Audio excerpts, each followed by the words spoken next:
আসসালামু আলাইকুম।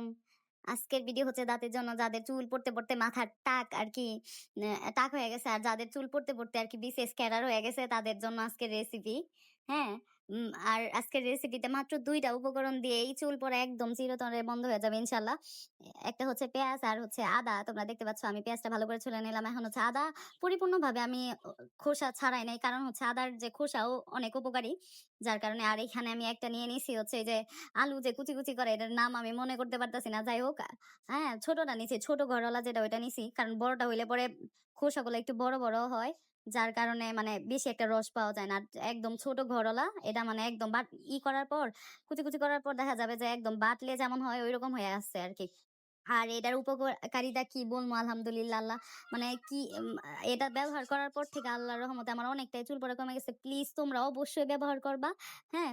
চাইলে এটা ফ্রিজে রাখলে ১ থেকে ৭ দিন বা ১৫ দিনও রাখা যাবে। কিন্তু রেগুলার বানায়, বানায় ইউজ করলে এটা বেশি আরকি কার্যকারিতা।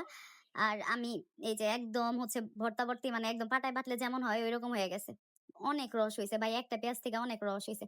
আর এই খোসাগুলো আমি পরবর্তীতে একটা কাজে লাগাবো। আমি এগুলো ফালাই দেই না ভাই। কাজে লাগাই, কোনো না কোনো কাজে লাগাবো। আর একদম মাথার স্কার্ফে চুলে ব্যবহার করার কোনো দরকার নাই। আর কারো যদি এটা ব্যবহার করার পর মাথায় একটু চুলকানি হয় বা আ কোনো র‍্যাশ বা অ্যালার্জির মতো দেখা যায়, তাহলে এটা ব্যবহার করার দরকার নাই। কারণ সবার মাথায় সবকিছু স্যুট করে না। এই যে রস হয়ে গেল। আর আমি এটা এখন মাথায় এপ্লাই করার জন্য একটা এই যে টমেটো সসের বোতল আছে না, ওইগুলা ব্যবহার করছি। তোমরা চাইলে অন্য যেকোনো কিছুর মধ্যে রেখে পরে ব্যবহার করতে পারো। আজকের মতো আল্লাহ হাফেজ।